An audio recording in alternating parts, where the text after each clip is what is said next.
خانه ات را بگنجاند. سیون گفتن و بکی علی خطیئتک، به خطا و گناه و کمبودت اشک ریز.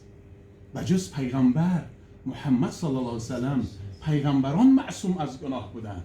صحابه ها مغفور از گناه بودند که اگر خطا و لغزش هم باشد لهم مغفرة و اجر، برای آنها مغفرت و اجری بزرگ است. الله میگوید صحابه ها مغفورن، الله بخشیده است آنها را. رضی الله عنهم و رضوا عنه، الله از همه صحابه ها راضی است.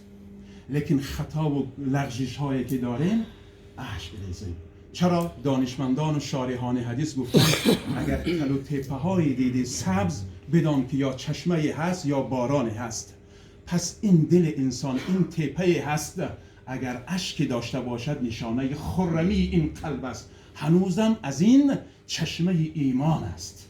اشک ریختن این نشانه محبت است. پیغمبر صلی الله علیه و سلم پناه می جست در دعا، می گفت بار الها به تو پناه می جویم از دعایی که شنیده نشود، یعنی قبول نشود، از علمی که منفعت نداشته باشد و از چشمی که اشک نداشته باشد. من پناه می جویم به تو، یعنی چشمی باشد که اشک داشته باشد.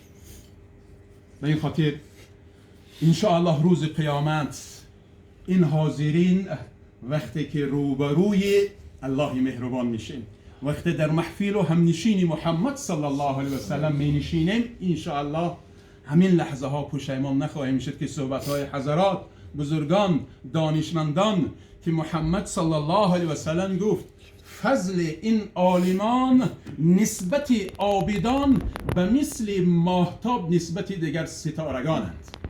حضرت بهای معصوم هم گفتند که بزرگان مردند و بزرگ شدند.